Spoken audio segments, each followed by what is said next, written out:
Hold on one second. I think it's, did that Yes. work? Are we now online? Perfect.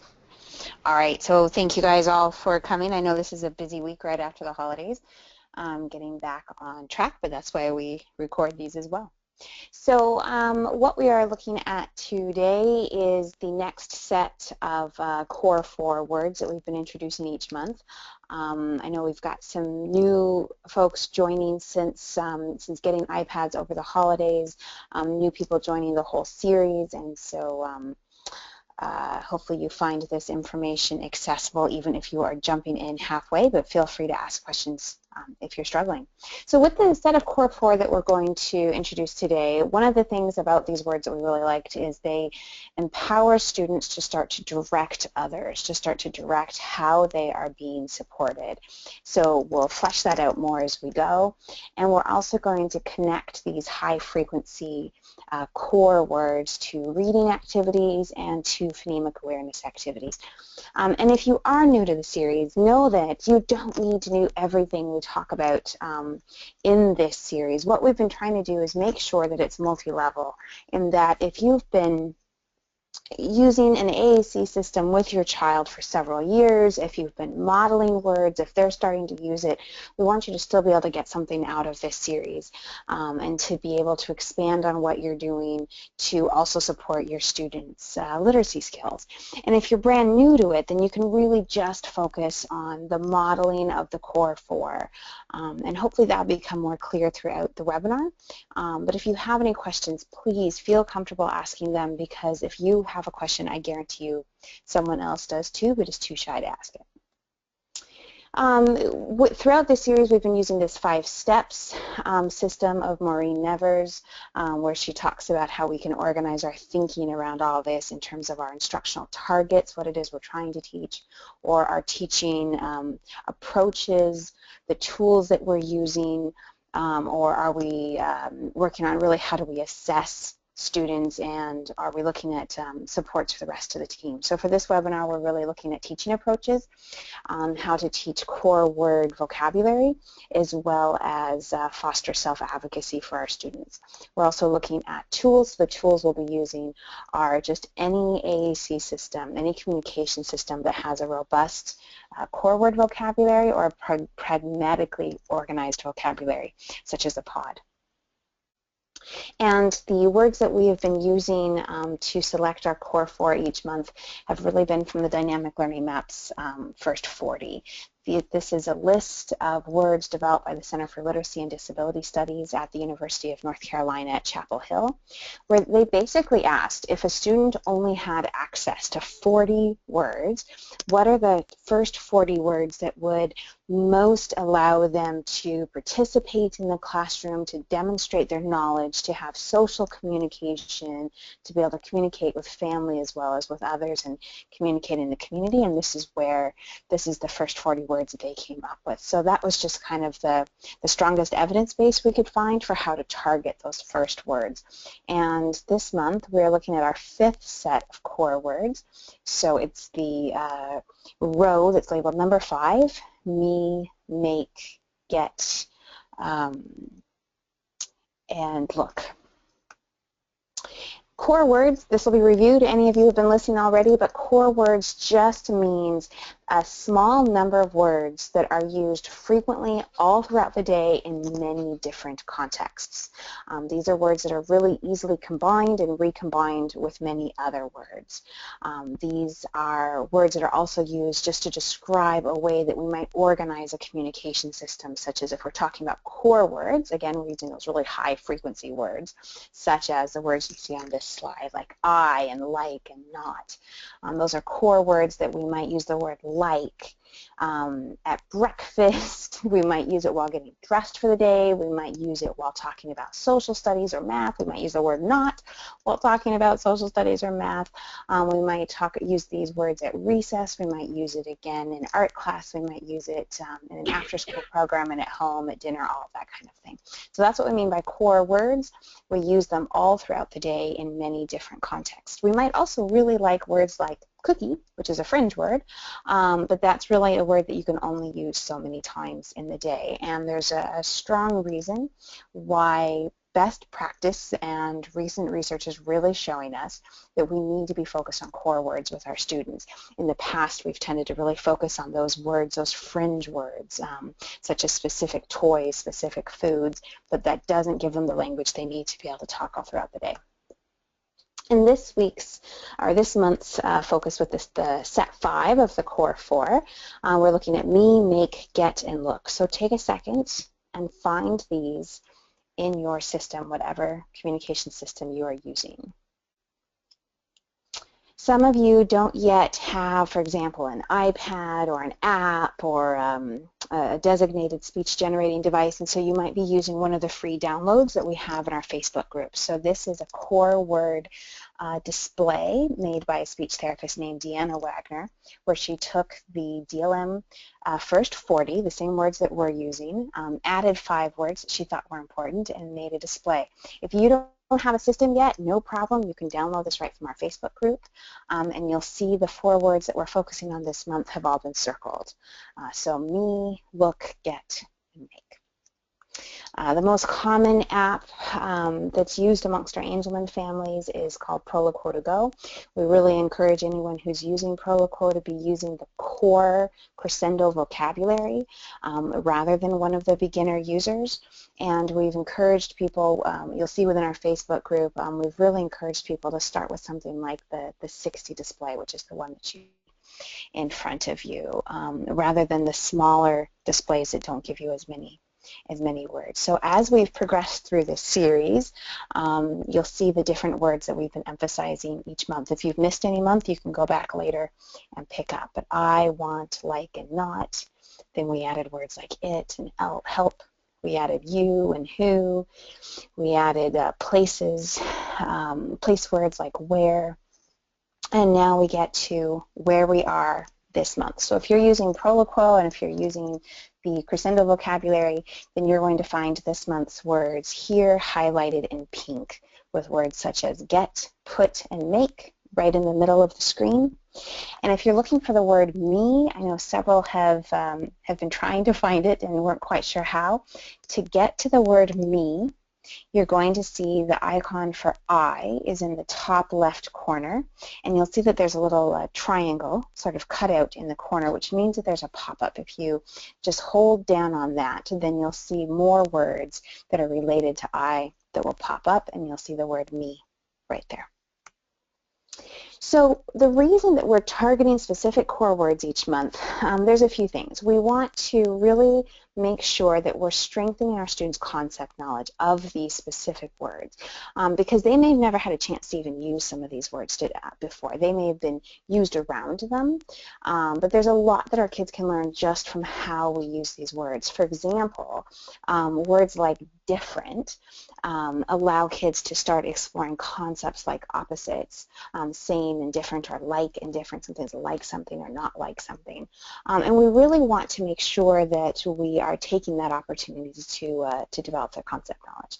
We also want to make sure that we are learning how to automatically access these words. We want to be able to have memorized where our students' words are on their display so that we can be modeling them and so that our kids can start also memorizing that location so that we don't have to think about it. You don't want to have to be thinking about your child's communication system as something where you hunt and peck to try to find words. If you're a fluent typist, then your fingers have memorized where the letters are and you don't have to give it conscious thought. You can focus on what you want to say if you're a good typist. If you haven't really learned how to type, then you have to actually look at your keyboard and find every individual letter. And if you haven't developed automaticity with where words are on your child's communication system, you're going to have to hunt and peck.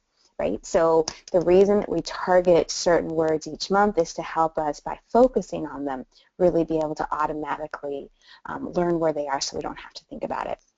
And that focus also just lets us, by really putting them front and center in our mind, we can just increase the frequency of how often we use them, how often we combine them with other words and recombine them so that our student has a model of that. Hopefully our student starts over time using the same words increasingly as well, and in many different times throughout the day. So we're hoping that this focus on core words lets you both focus on certain words at school as well as at home and really support each other's work that way. This month, the core four we're looking at, me, make, get, and look. One of the things that's just really significant about these words is that they really start to allow students to direct others.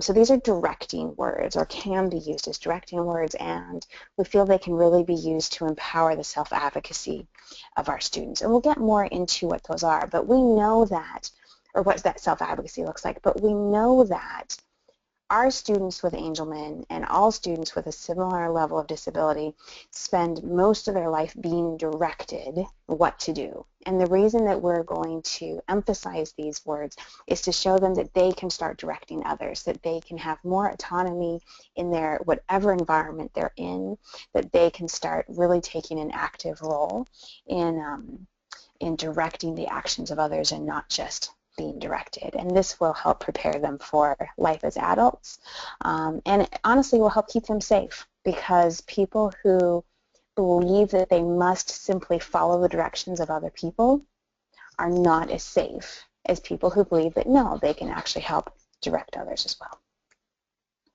The first word we're looking at is the word me.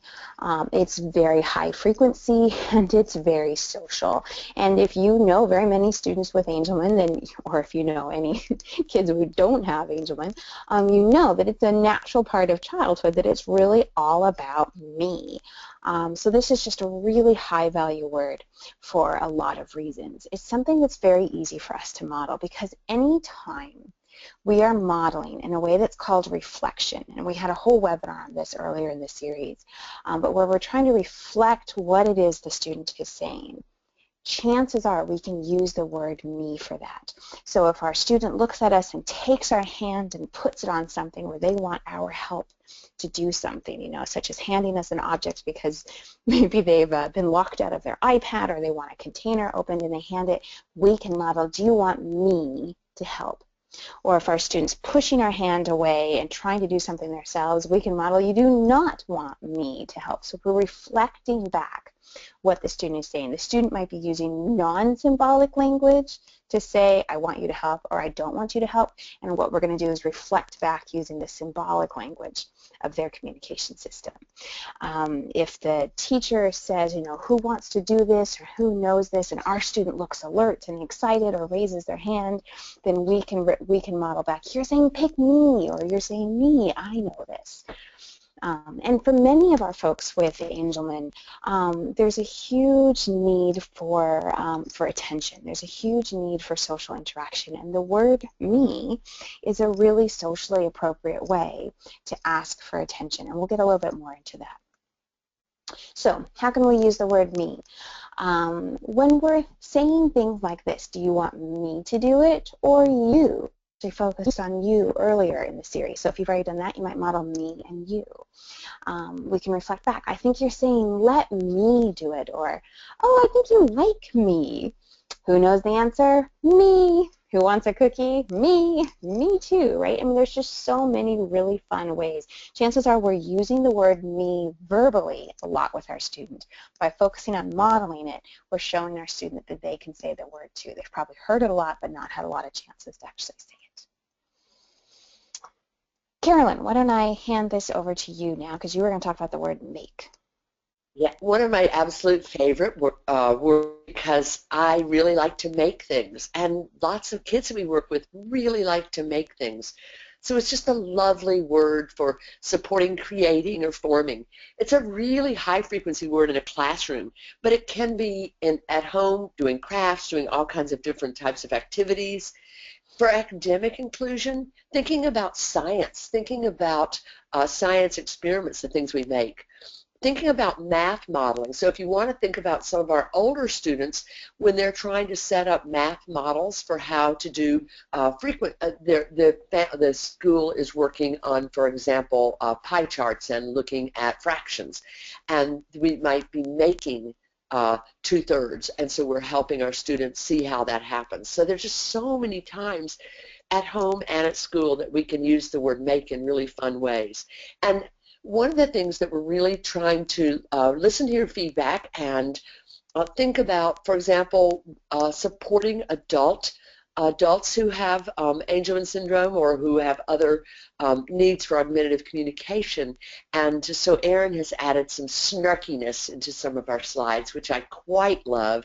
So just that whole make me, having fun with words, having fun with, I mean, two of our words here, really fun, that whole make my day activity type of thing. So just really liking using it in fun ways as well as in ways to direct others and to request self-advocacy. So Erin, if you'll get to the next slide.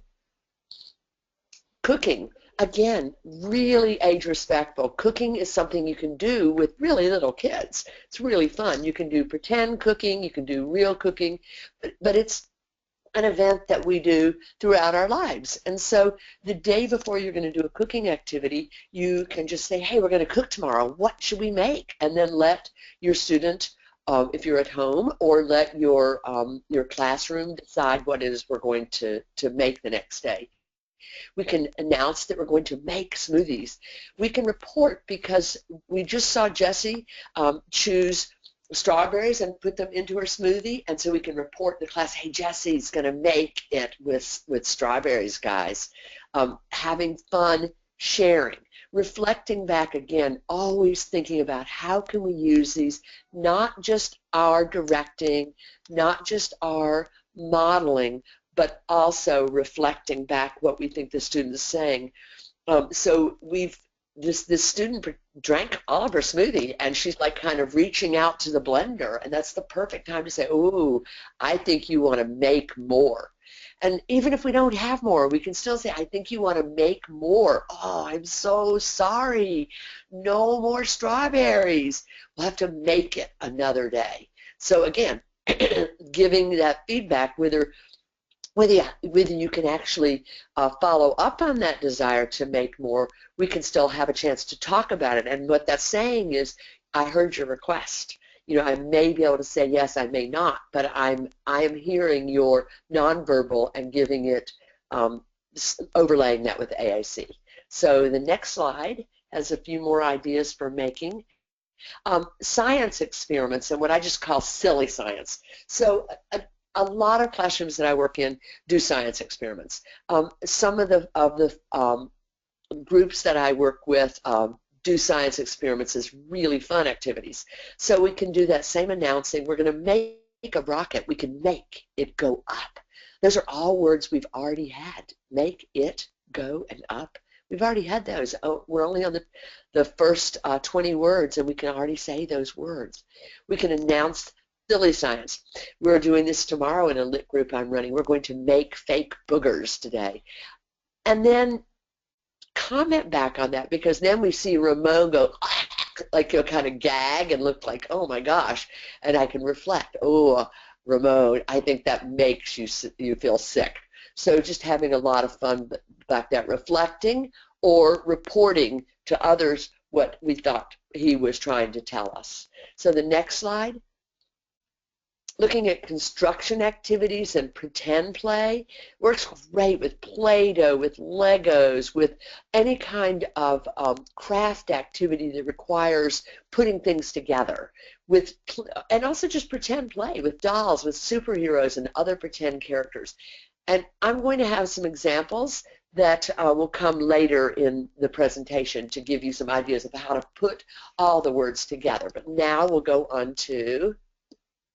Well, and Carolyn, if I could just step in, Sure. something I was just thinking about was that a number of families have said, well, my child doesn't do pretend play yet, so I don't model this. Something that we have learned from the pod community, from the moms who are modeling pod books, because pod really lends itself well to the language around pretend play, is that if we model pretend play with things like dolls and superheroes, our children learn it. They might actually be need to taught the pretend play and the words like, make. But if you join any of our Angelman groups, we can ask about it right in our Facebook group for this series, but ask people for some examples of how they've done it. Moms have been teaching their children how to play with dolls, and we have some hilarious video examples of girls playing with wet diapers with their baby doll and their Barbies and all that kind of stuff. And it was actually because their mothers modeled the language before their daughters showed that they were ready, and then the play emerged. So I think the same thing would happen with Legos, with Play-Doh, etc. Absolutely. And we'll have a script for you later. Perfect. Okay, our next word is get, the whole idea of receiving or obtaining. But again, that reflecting, ooh, I see you reaching. Can I get that for you? And particularly powerful for students who have limited mobility.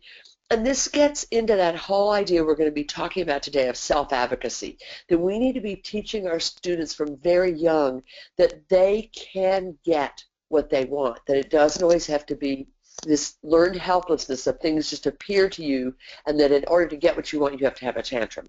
We can help kids understand that language is a really powerful tool for them, and not just for us to tell them what to do, that they can be doing the ones directing other people to get objects or to get someone else from another room.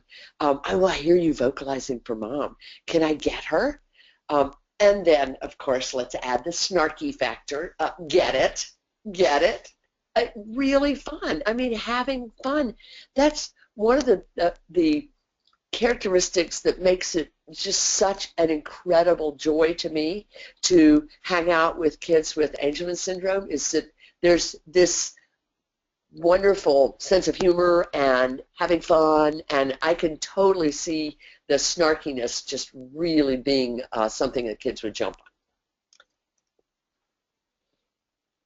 The fourth word and the final word for this segment is look.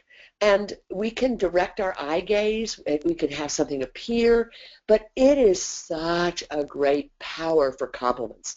We really love compliments, and again, I want to just point out that compliments are great for students at any age, but if you're working with adults, it's an incredibly powerful thing to teach, how to help people learn to give compliments very planfully, so that we really make a point of teaching individuals how to give compliments. You look good, and it can be that simple. It doesn't have to be talking about, oh, that bow on your shoes is very nice. We don't need to go into that fringe stuff. You look good is fantastic and very powerful. We can reinforce eye gaze for communication. We really want to get the idea that your multimodal communication is powerful.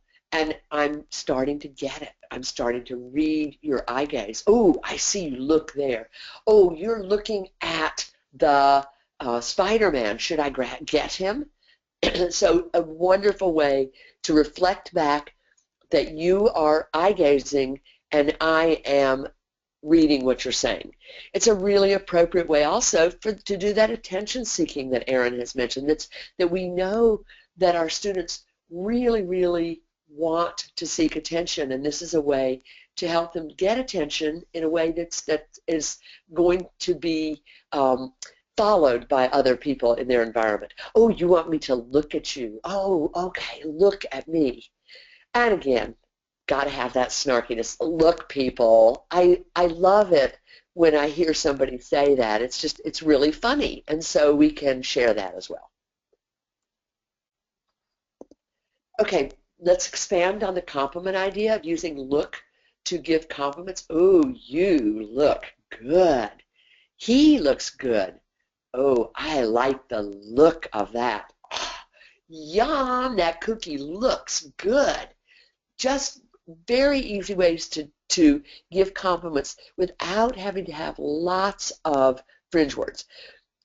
Janice Light has done a lot of research on compliments and has found that when individuals give compliments, they are able to have more turns as communicators. People kind of seek them out. And I want you to just think about it. When somebody gives you a compliment, you really think about them as someone that you kind of like to to hang out with because we all like to get compliments. It also shows us that they're being other-centered, and that's a really nice quality. So compliments just have enormous power, and we should not underrate them. And they lead to so much great social interaction. And we know that from talking to Angelman families that about 3/4 of our kids, if you ask the families what most motivates your child to communicate, it's for social interaction. Well, when you tell someone you look good, they stop and they interact with you. So it's just a really powerful way to help our kids initiate interaction and receive more interaction. Absolutely, and I want to just share an anecdote about an adult that I was working with, and I taught her complimenting, and this is probably 10 years ago, and even now, every time I see her, she pauses, she looks, I can see her thinking about what she wants to compliment me, and she says, "Look good, like," and sometimes she'll use a specific word like scarf because remember, she's had 10 years to practice. So she's found all these words. Sometimes she'll just say like that and we'll point. And then she would often ask me because she knows that I'm a knitter and I really like wearing my hand knits. And so sometimes she'll ask me, "You make?" And then she'll point to my scarf that I made or my earrings that I've made. And so here's the anecdote part. I had a report from the people who work with her at an adult center that she gets a lot more conversational opportunities because of this. Now when people come into that adult center, they seek her out because she's someone who is so good at giving compliments that they enjoy talking to her. That's one of the factors that has made her just a really great conversational partner. Even though many of her utterances are 2 or 3 words, is not the sophistication of her language, it's the power of the content of her language. And we really wanted to talk about this appropriate attention seeking because you can see how that kind of giving compliments, our folks with Angelman tend to be so socially interactive, so interested, and you can see how being able to approach someone and give them a compliment would really give them a lot of that social feedback that they're looking for.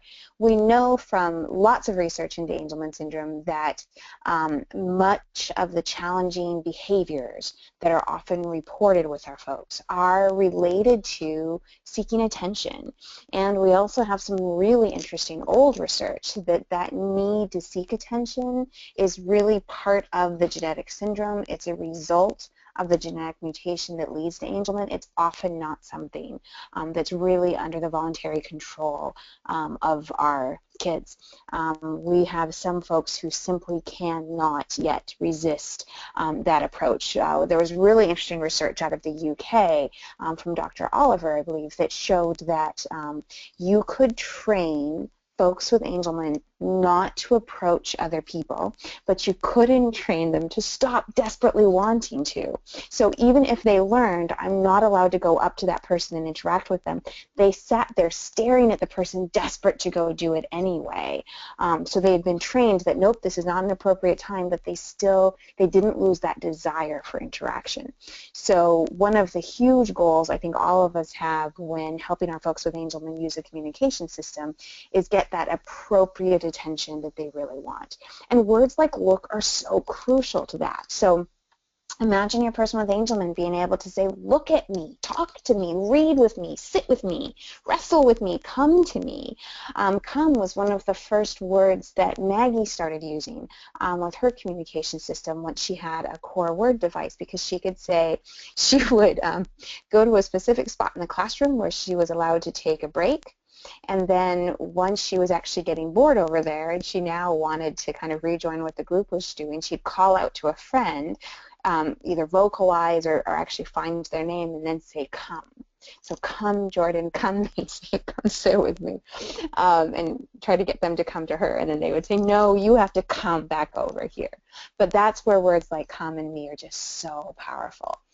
We know from research from communication specialists like Buchelman and Miranda that if a person has the challenging behavior, if we can substitute using a communication system, and if that communication system accomplishes what the challenging behavior was trying to accomplish, then people will adopt the one that's the most effective, which means that we need to first model for our folks how they can use their communication device to get you to look at me or come to me.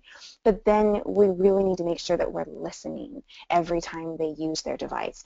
What the research out of the UK has really shown is that our kids escalate. So they might start with the most socially appropriate, telling you to look at me.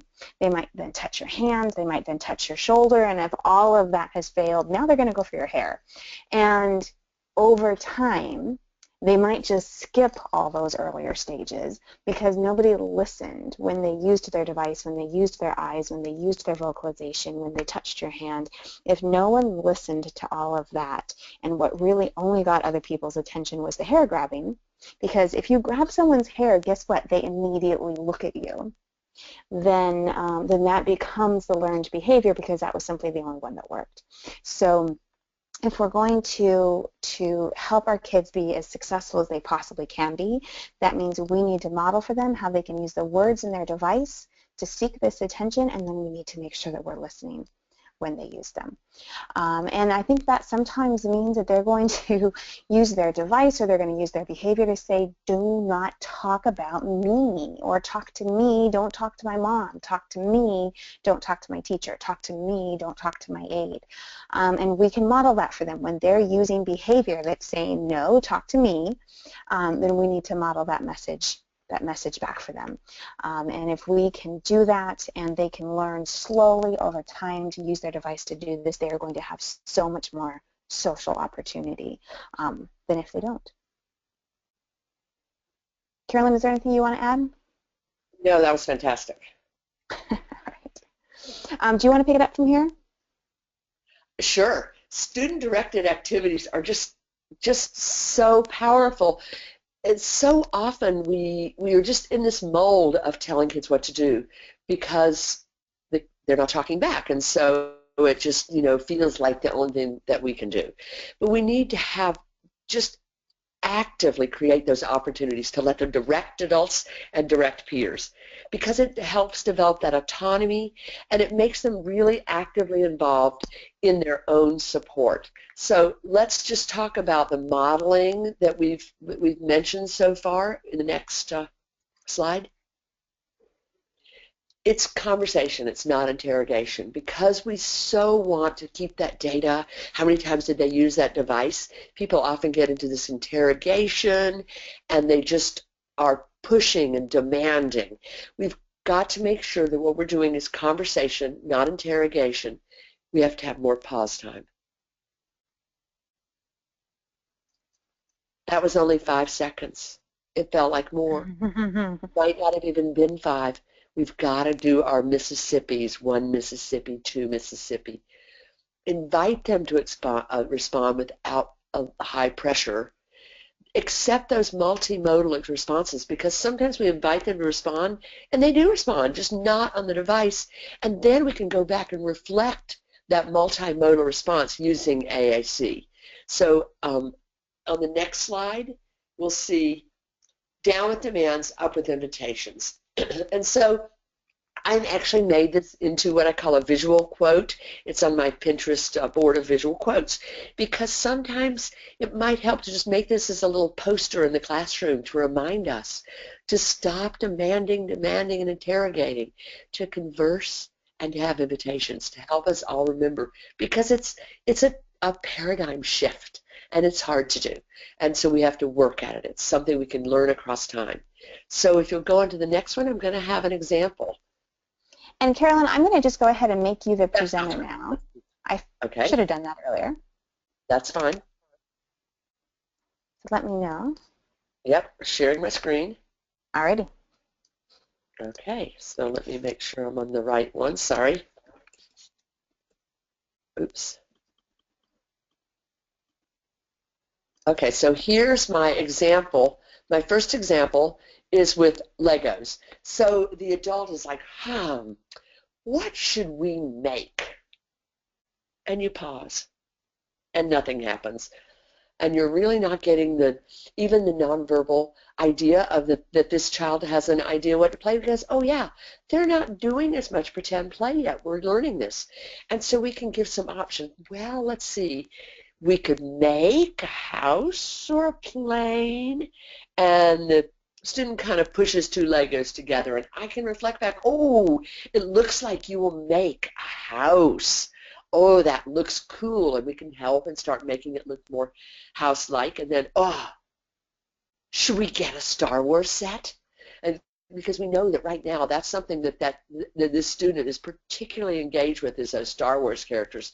Let's pull them in and model how to really do some fun play with those. They look toward their Star Wars set, and we're like, I've got them. So we can be modeling those words. You see, we've got the words look and make and get. We can really try to incorporate multiple words into the same activity. And so if you look at this other example, this is doll play. So the adult is starting out, we've like got the dolls and one doll there and a few clothes. We purposely didn't get every clothing item and every doll item. We just have a few things in front of us to get started, because we're going to need to get more. So this is called creative stupidity. I've set it up with a way that I can pretend like I didn't have everything there and we've got to go find it, okay? So we started, whoa, she looks cold. Okay, naked doll alert, so needs some clothes. We started to I made sure that we got this doll that really needs some clothes. I wonder what she wants to wear. And we pause, and they kind of reach or look toward some item of clothing, and I comment, oh, that will look great, and we help put that on. Should we get another doll? And they look over to the cabinet or where the dolls are, and I'm like, I'll get them all. And so we grab them, and the student gets one, and I say, okay, we'll get this one. So I reflect back on what the student's doing. And you notice that the words that are in caps, that's the only words that I'm modeling on their system. I am not going and looking for the word dress, and I'm not looking for another. I'm not looking for doll. I'm just keeping it simple for beginners. Erin, sound like you want to jump in? Nope, I'm good. Okay. And then we can ask a question, where should we make them go? And where actually should have been capitalized, because we've already taught that one. And I wait, and nothing happens. And so now I can model a page of places. We can make them go. I'm going to places, and then I just wait, and I wait. And my student looks briefly over at the places, and I can reflect back, ooh, I think you're looking at movies. And then I pause, and they don't protest, they don't reject. So I'm going, should we make them go to the movies? And they grin. I'm like, okay, it looks like you're saying yes, want to go to the movies. Giving that feedback, okay, get yours. And they grab a doll. I hold it up if they're not initiating. Look, should I get Queenie? And they smile, and so I reach out and grab the other doll. So we're just teaching. We're using a lot. Let's see, which of the pieces that we talked about earlier are we using? We're making this conversational, not interrogational. Giving lots of pausing, lots and lots of pausing. We're doing a lot of reflecting back on what they do. We're giving them some sort of options, and we're modeling. We're doing all of those activities that we just mentioned in an earlier slide. And this is something that takes time to get it to get it good. You might even print this out if you're going to play with doll plays, and then change it, write your own script.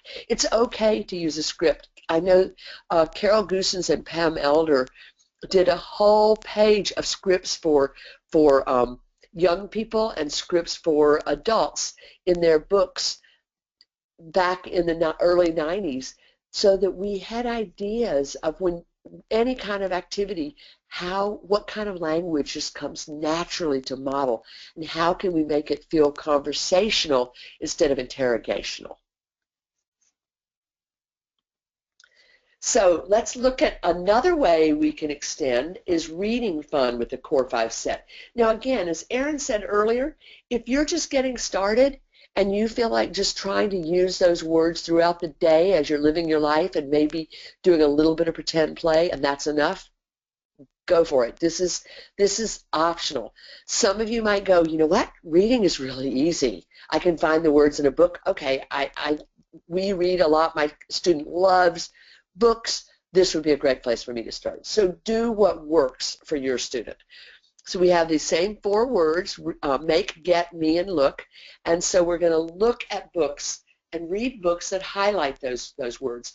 So my first go-to is to search for words in Tar Heel Reader. And remember, first we just read the book, not using the AAC system. Because the goal is, what we're not trying to do is say reading is using your AAC system to find each one of these words. We don't want to set that up. We're just going to make it be very relaxed and talk about the book using the AA system and highlighting the key words. And it doesn't have to be just books in Tar Heel Reader. I mean, I know a really great book is, from the word me, is brown bear, what do you see? I see a blue horse looking at. Lovely expectant pause. And then that's a fun thing to come up with the word me. So just having some lot of fun as we read books. And I'm going to just show you a few that I found. For the word look, I found Finding a Lost Dog by DLM. Now, any book by DLM is going to be a great book because DLM stands for Dynamic Learning Maps, and those books have been done through the Center for Literacy and Disability Studies and have been supervised by Dr. Karen Erickson. So all the DLM books are always just great. I Like to Look Like was a fun book that might be, it was a book about Halloween, but you could just redo that as a book about dress up. So it's a really fun book too. A really cute book called Me by TWS that I'll be showing later as the possibility of changing out the book and making it different. And then a book called Make, called Mud Pie Fun, that really features the word make. That word has a couple of errors in it, so you might want to download it as a PowerPoint and fix the errors before you're sharing it with your child. So let's look at Finding a Lost Dog. So this will give you an idea of how fun the DLM books are. So Finding a Lost Dog, okay, initially just look at that picture. Would you not want to use the word look already? Oh my gosh, look at his nose. Oh my gosh, that looks so silly. I like that picture. So just talking about that picture as we read it. How do you find a lost dog? Look in his crate. If he's not there, keep looking. Oh, look, he's not there. So we can just talk about it afterwards. Look in his doghouse. If he is not there, keep looking. Uh-oh, look, he is not there. Again, just a really fun way to use core words to talk about this book. Look at the playground. If he's not there, keep looking. For each page, you can repeat that, talking about it. Look, is the dog there? No, he is not. And so, no, dog. Look at your friend's house. If he's not there, keep looking. Look, do you see him? Is he there? Not. Oh, no, dog, we have to look some more. Can you see how all these words that we've been building on can start growing, and we can be modeling them, talking about this one simple book? Look in the woods. If he's not there, keep looking. Oh my gosh, we have to look, look, look. And that's where I'm using the device to say look, because he is not there.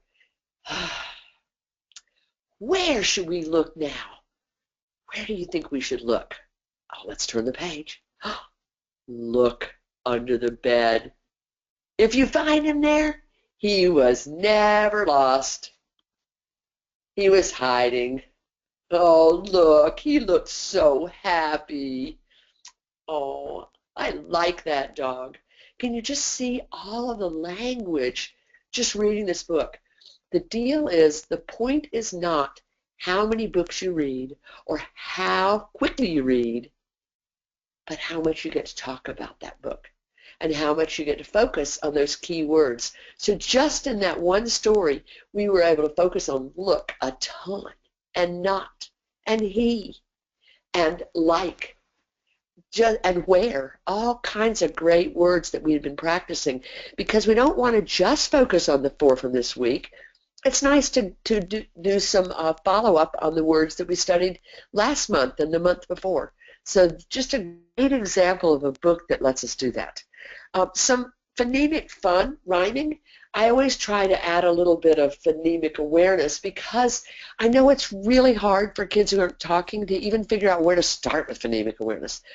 So I didn't find a book that I liked that had the word get in it, so I decided to just make one, and I decided to make it be sort of a fun rhyming book. So Get Set for a Pet by Caroline Musselwhite. Now I'm going to upload this at the Facebook group, but I also just want to let you know that it's at Tar Heel Reader if you want to just tell other people about it. Get set for a pet. Yay! We get a pet. Did you hear how that rhymes? Get pet. Oh, I like the way that sounds the same. Yep, a pet. You bet. Ooh, did you hear? Pet, bet. They sound the same. Don't think that just because we read rhyming books that kids are necessarily going to get it that they rhyme. We have to call it out.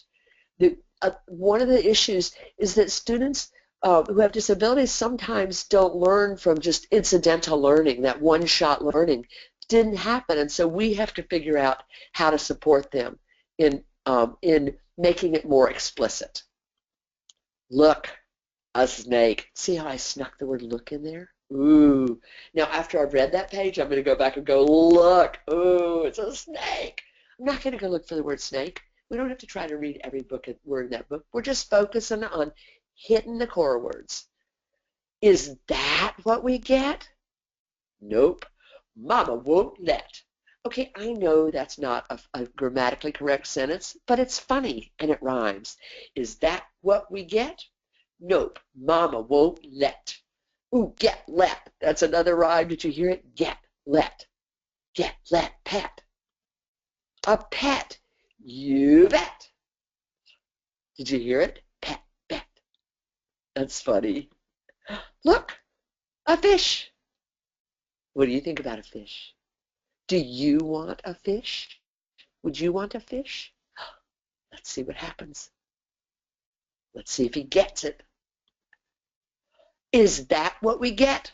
Nope. Too wet. Oh, that's silly. Of course a fish is wet.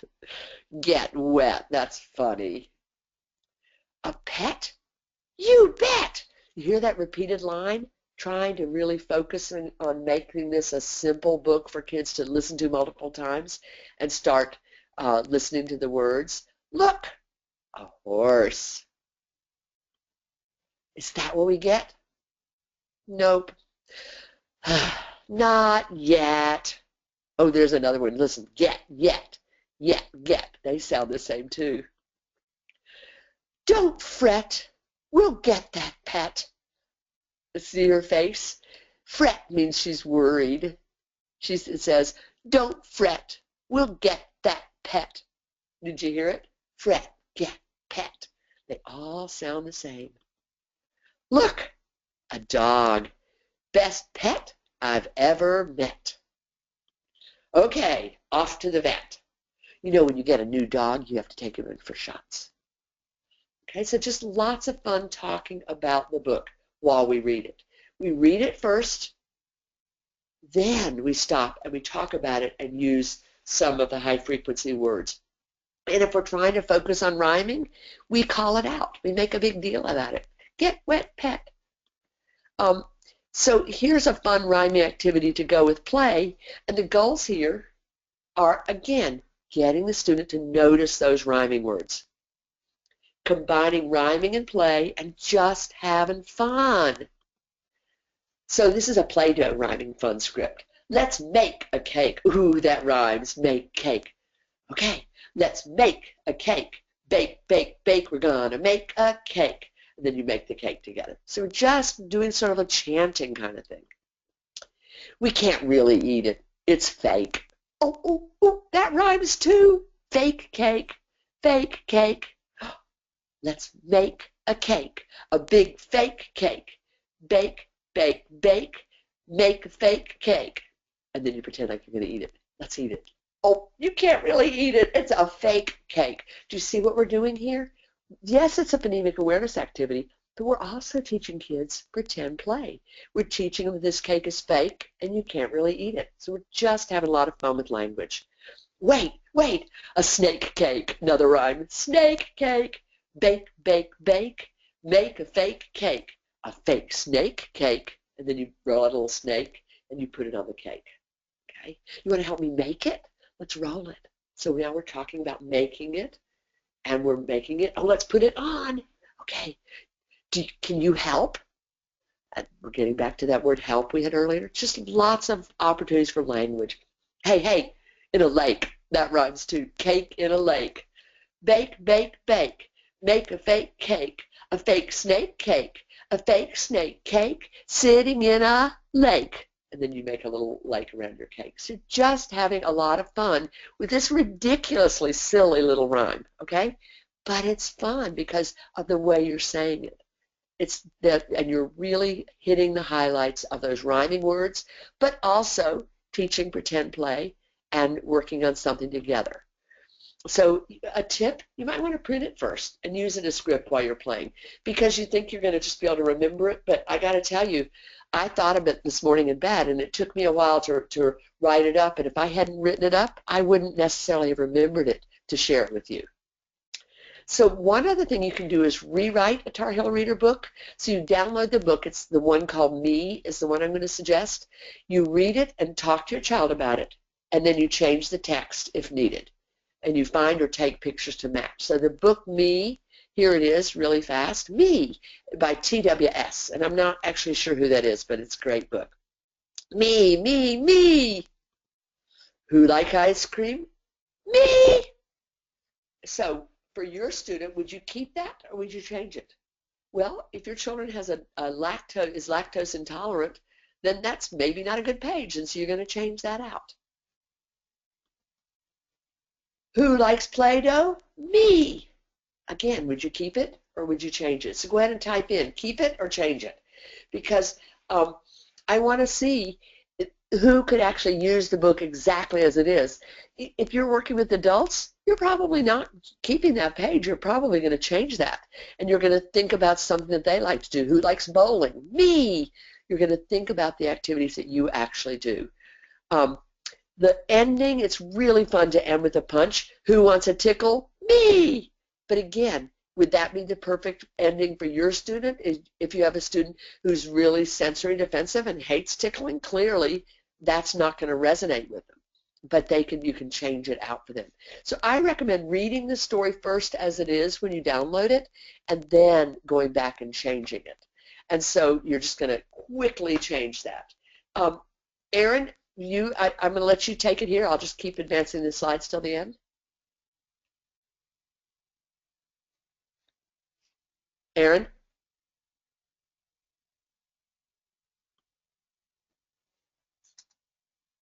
Sorry, I couldn't figure out how to unmute.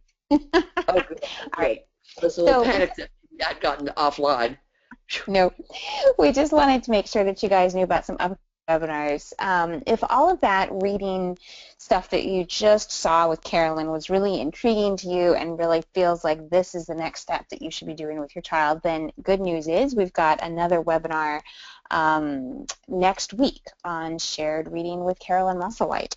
And I think that that will be really helpful to a whole bunch of you, especially folks maybe who've already been working with an AAC system for a while and it's starting to get old and you need some new ideas. The shared reading activities are just fabulous. Coming up throughout January and into February, we've got a few different topics that we'll be looking for. When we talk about descriptive language, you'll see that coming up in 2 weeks with Maureen Nevers. Descriptive language simply means figuring out how to better use these high frequency common describing words to all throughout the day, really the way that we've talked about modeling and really being able to connect them to the curriculum. So Maureen and I are sorting out kind of two different webinars using descriptive language in the classroom to help you really be able to take a look at the words in your child's communication system and be able to apply them to classroom learning. We'll also be doing something called predictable chart writing at the end of January, where we take these high frequency words, we take these kind of repeated sentence frames like what you just saw in these books by Carolyn, that Carolyn both shared from Tar Heel Reader and that she wrote, and we actually make really simple books with our kids that just help us kind of reduce to writing the words that they're already using for communication so that they can just get that extra repetition. The feedback we've been getting from a lot of you from the surveys you've been doing at the end of the webinars, please keep doing those surveys. They're really helpful. Some of the feedback we're trying to apply right now the most is a lot of questions about how to apply the information in these series to adults with more adult examples. So hopefully the snarkiness examples today will help you a bit with that. People have asked for more video footage, and we're working on that, but there's just a bit of a problem when we try to embed video in the webinars because we're essentially uploading the webinar from a separate location. We often get very poor quality video. So we're working on that and trying to think about ways to share video examples more easily. And if the feedback that you have is that this is great, but this was, even today, this was just too much information, let us know that because we will be taking it all into account. Go ahead, Carolyn. No, that's great. I think that we're, oh, you want me to change slides? Sorry about that. Oh, that too. There is a group in the Facebook page who has started a modeling challenge. It's very simple. It's based on the work of an amazing AAC mom named is it Dana Needler, who is just absolutely phenomenal. She's put together some really simple sheets that just help her track her modeling that she's sharing with others, and there's sort of a whole modeling challenge going on. So check out the Facebook group. It's really about just using kind of that crowdsourcing, that example of other people trying to do the same thing to be able to kind of up our own game. If the idea of modeling, if you've been watching this and you just got an iPad, you just got an app, you're trying to get started, you saw this webinar, and you're already thinking about how am I going to start modeling all these words, and that's just too much. Realize that the first goal is to get that AAC system and figure out how it's going to be with you, with your person at all times. And kind of the rule of thumb to think about is that if you see your person with Angelman, you need to also see their communication system. That might be your first goal for a week. That might be your first goal for the month of January. Whatever works for you is what will get you started. So don't think that you have to try to apply everything we covered today. If that one goal right now is just figuring out how you're always going to see the communication system when you see the person, that's actually a huge thing because you have to figure out how you're going to carry it around. If it's an iPad, do you need a carry strap? If you use a bag, how are you going to make sure it doesn't just stay in the bag? Do you need a harness where your person wears it? What is the device that's going to work best for them? Do you need printed copies of whatever the iPad app is? I mean, there's a lot there. So if you're struggling to get started, I bet that you're trying to do too many things at once, and you might need to just kind of scale it back to just that one goal of how am I going to carry this system around with my person at all times. And whatever your experiences are, please share them with us in the Facebook group because I guarantee you that others are experiencing exactly the same thing. So go ahead and go to the next slide, Carolyn, which is just inviting any questions. And before or while you guys are forming your questions, we'll just remind you that this, the Angelman Syndrome Foundation's Communication Training Series is made available by the ASF through a generous grant from the Foster Family Charitable Foundation, a family foundation based in California. And that is what's making all these webinars possible. All right, and now we can see if anyone has any questions. I don't have any questions yet, but I will let you know that Jennifer Martin is on from Proloco to Go, and she posted a comment that I would like to share with everyone. For look and see, two of the words, they are, if you're using Proloco to Go, if you're using the 6x10 grid size, look and see do not show up on the home page. Let's see, look is there, but see is found in the actions folder. So you can either switch the two. If you prefer to use see, you can put look then in the actions folder, or put see in the actions folder, or you can switch your grid size to 7x11. And if anyone has questions or frustrations trying to accomplish that, post it in the Facebook group, and she said that she would be happy to do a short video on how to accomplish that.